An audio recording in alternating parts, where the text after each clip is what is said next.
The first interview we ever recorded for Booked All Night was way back in 2017. Since then, we've interviewed close to 50 authors combined between the podcast and our website. Unfortunately, during the Anchor FM Spotify merge, we had shut down the project and many episodes and interviews were lost. Through some extensive searching, I have managed to find roughly half of our interviews, and I'm in the process of uploading them again. We were still learning during these interviews, but I hope you enjoy the bad audio and awkward fangirling. Be warned though, the older episodes contain cursing, eating on mic, and loud pets.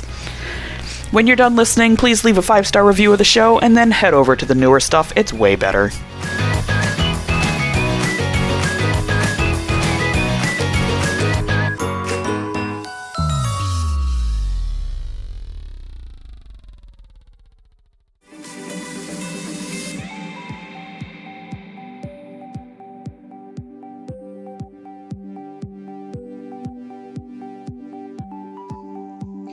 Good evening, book nerds. Welcome to Booked All Night, a late-night, bi-weekly podcast about young adult literature. Our fair warnings include our fucking language, our fucking pets, and fucking spoilers. We're your hosts, Jessica Tuckerman. I'm Magdalyn. And joining us tonight is Ava Dellaira, author of Love Letters to the Dead and In Search of Us, which published back in March of this year. So welcome, Ava. It's really great to have you. Thank you so much. I'm so excited to talk to you guys. Yay! I guess first up, can you just give us a little pitch for In Search of Us for anyone who might not be familiar with it? Yeah, so In Search of Us goes back and forth in time between a mom and a daughter when they're each 17 years old. Mm-hmm. So we begin with Angie in the present day. She is a biracial girl growing up with her single white mom, Marilyn, and she has a lot of questions about her father and about herself. But the only thing her mom's ever really been able to tell her about her dad is that he died in a car accident before she was born. When Angie finds evidence of an uncle who's alive, she realizes her mother has been lying to her, and she thinks maybe her dad might be alive too. So she sets off on a road trip to Los Angeles with her ex-boyfriend in hopes of finding him and some answers about where she came from. And then meanwhile, we go back in time to LA in the late 90s, where we get to know 17-year-old Marilyn. Marilyn has grown up as a mildly successful child actress who's never been able to live up to her own mother's dreams of stardom. They are recently out of money and forced to move in with Marilyn's volatile uncle. So Marilyn is just counting down the days until she can leave for college and begin a life that belongs to her when she meets James, the boy downstairs, and falls in love. Yes. And the stories kind of come together when Marilyn and Angie finally face the truth about the past. It's really weird for me to think of the 90s as an appropriate setting for like historical fiction, because I'm like, no, it's not old enough to be historical. What is this? Marilyn is a very young mother. It's not too much of a spoiler because you can do the math in the book. She's pregnant at the very end of her story, mm-hmm. But still, it is kind of crazy to think about that being another era now, being something now like it can't be. Kids now I feel like nostalgic for in the way that I kind of felt for like the 60s when I was growing up. Oh, no. Did you have anything to research for the setting? Including the time period, and like, did any of it, were you like, oh my god, I remember those? Oh no. Kind of. I was not, I grew up. Mm-hmm. I was a 90s kid, so Woo. I was able to rely on a lot of memory. There was some fun, like Marilyn does commercials. Mm-hmm. So it was fun, like looking up the old like 90s My Little Ponies commercials on YouTube. No. And there's this like Levi's commercial that she does later in the book that I totally remember being on television. Oh no. Oh no. And there was a little bit of research. I mean, I live in Los Angeles now, and I grew up in the 90s, but I did not live in Los Angeles in the 90s. So kind of putting together what the city was like then was a little bit of research. Oh, how did you like find, I guess, pictures for, right, going off of your setting for Los Angeles in the 90s? Like, were there any that were like really weird that you were like, oh, that's a really weird thing to have in Los Angeles regardless of the time period? No, not too much. It felt familiar. Well, that's good. Yeah. Because like the 90s around here on the East Coast, we don't talk about the 90s here on the East Coast. Like even buildings looked embarrassing, you know, like Really? yeah, that's bad. It's bad. We don't talk about it. There was a convenience store around the corner from me, and about mid 90s, I guess. I think I was still in like elementary school. They just painted it this god awful orange color, like this very bright creamsicle color. And it's still that color, but now it's like a little more weathered, so it looks even more disgusting. And I'm like, can we forget about this now? LA has sort of, I feel like the West Coast look lasts a little bit slightly better, maybe. So I noticed that you had a picture of your mother and yourself on your website. Like, how much of your relationship came through when you were writing In Search of Us? Definitely a good amount, without it being necessarily, Angie and Marilyn's relationship is not necessarily reflective of my relationship with my mom, certainly not on the surface. But some of the, I think, deeper underlying emotional strains of their relationship were definitely, I definitely drew on my relationship with my mom. And, at the same time that I was writing the book, my now husband and I were thinking seriously about wanting to have a kid. And so I think, it was somewhere in between my memories of my relationship with my mom and then also my sort of thinking about what it means to be a mother and what the, responsibilities and of that are. And I'm now very close to my due date with my first daughter. So. We were actually, we just finished interviews with Marcy Kate Conley and Chelsea Sidoti, who also just had newborns. And I'm just like, how do you have the time to be a mom and a writer?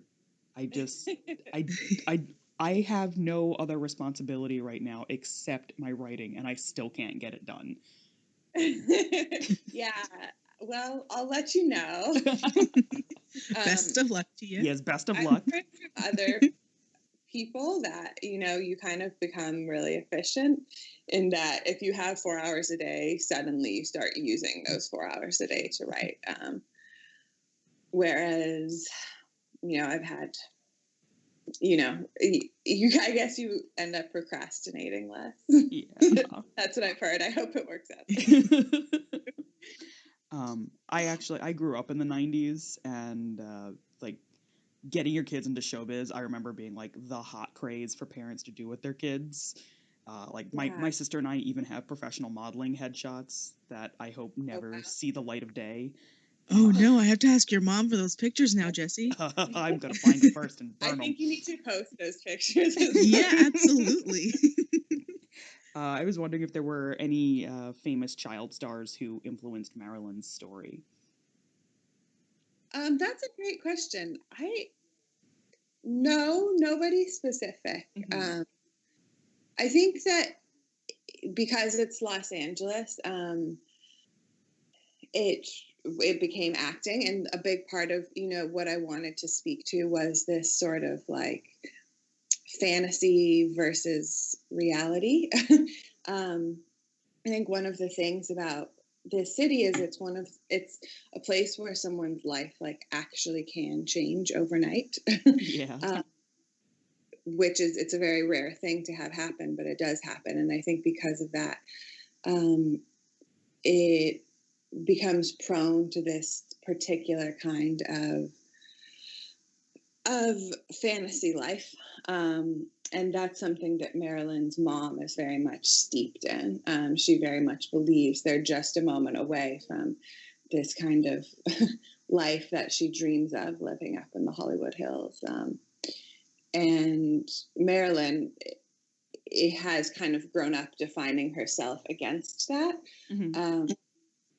She doesn't necessarily subscribe to or participate in her mother's, version of that fantasy, but yet, they're partly dependent on, the income that she is able to get from doing the occasional commercial when she gets cast. And so she doesn't totally shun it, but I was interested, I guess, in the effects of that mother-daughter relationship on her, and on what, it means for her mother to be kind of trying to force Marilyn to live out her fantasies, and then for Marilyn to learn to define herself differently from that. Yeah. So what was the first scene that you thought of when you first started exploring In Search of Us, and how did you know it was worth pursuing?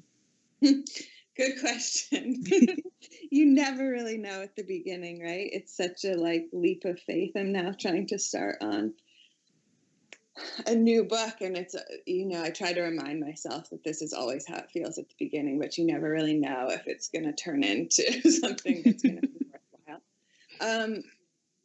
But for me, it was less exactly a scene, and it was more kind of like an insight into Angie's character. I'd happened to stumble upon this article on someone's Twitter feed about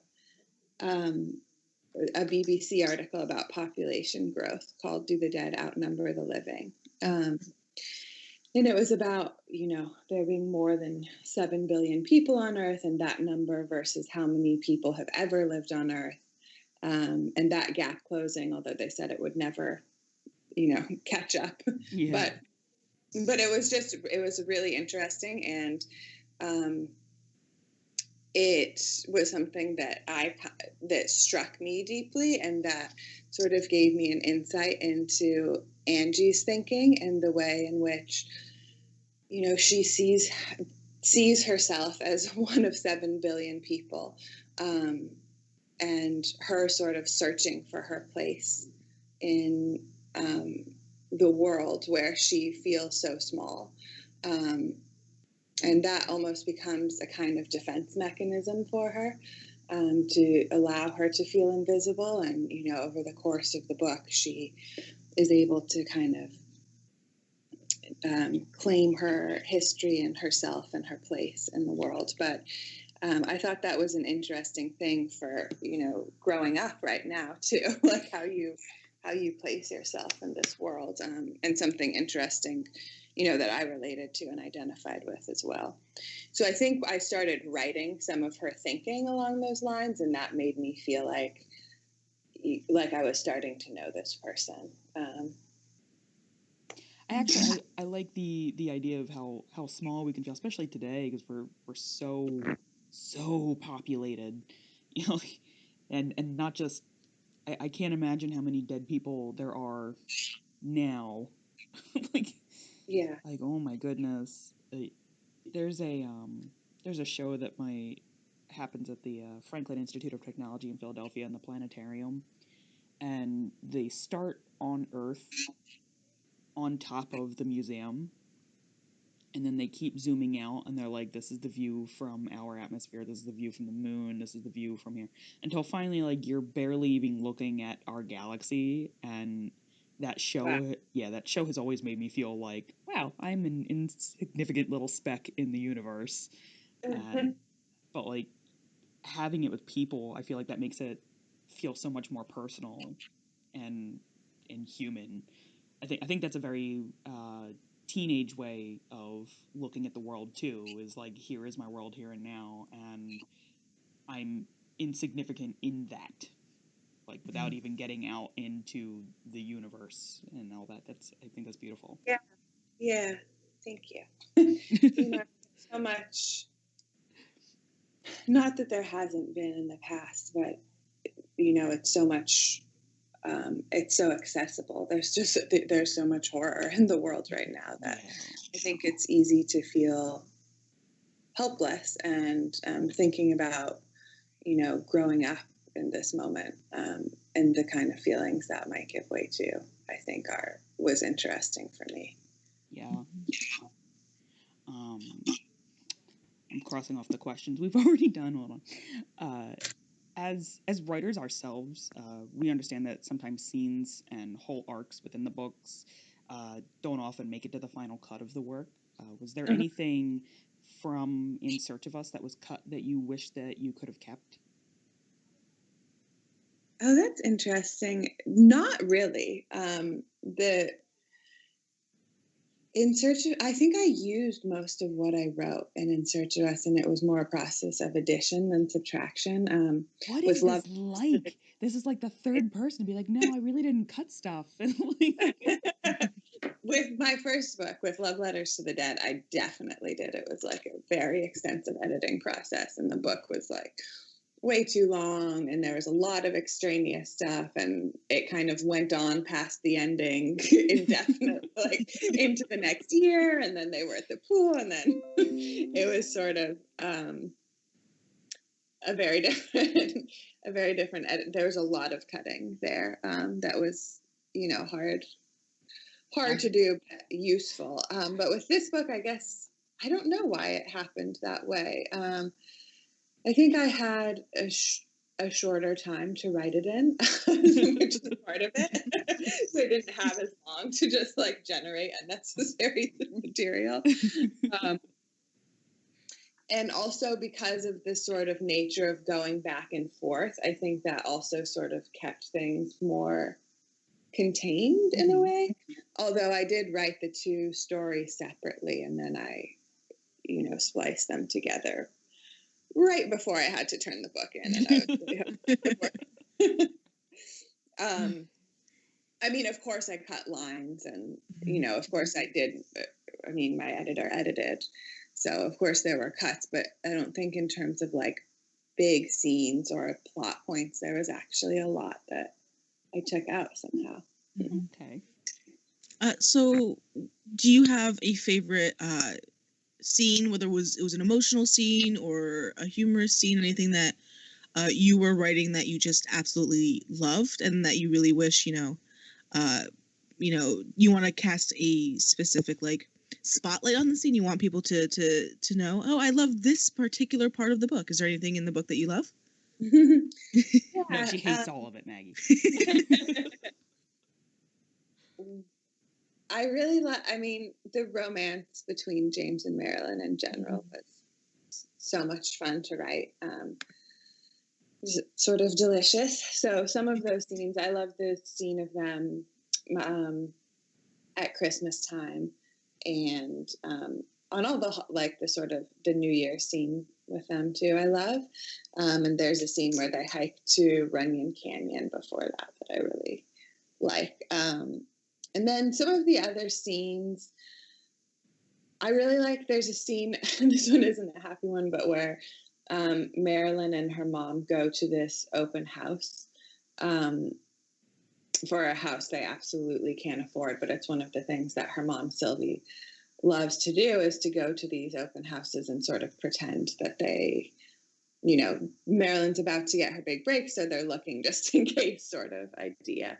And Marilyn hates it. But I really liked writing that scene and the aftermath of it because it felt very descriptive of sort of what I was talking about earlier, a particular kind of fantasy in their relationship.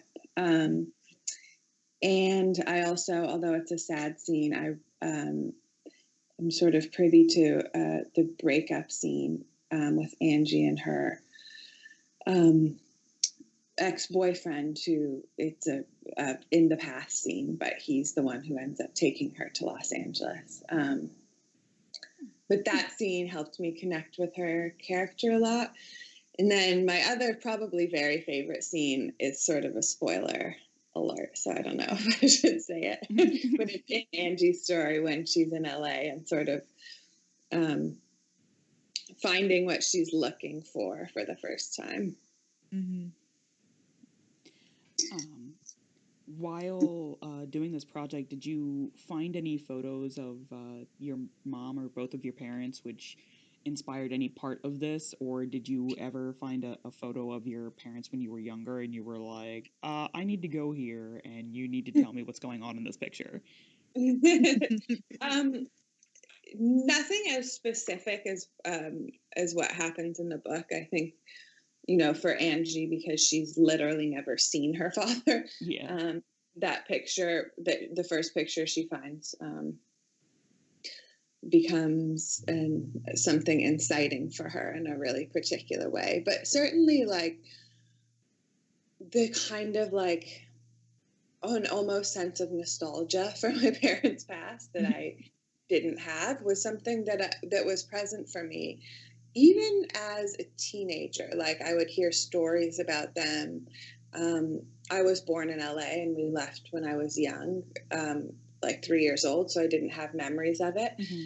But I heard stories about their lives here in the early days of their romance. And after my mom died, just after I graduated college, I moved back here. And there was definitely, for me, a sort of sense of searching for her here almost. It was almost like too painful to be home in New Mexico, where I grew up, and to be that close to like my actual memories of her.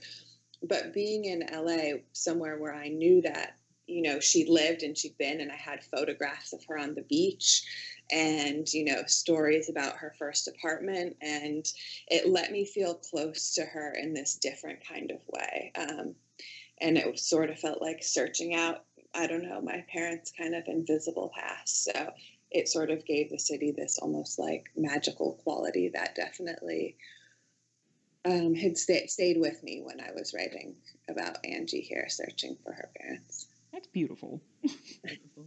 I think we have about enough time for one more question.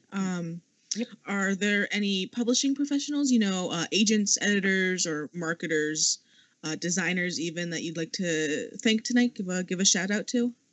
Yeah, for sure. My editor, Joy Peskin at FSG Books for Young Readers. She was my editor who worked on Love Letters and on this.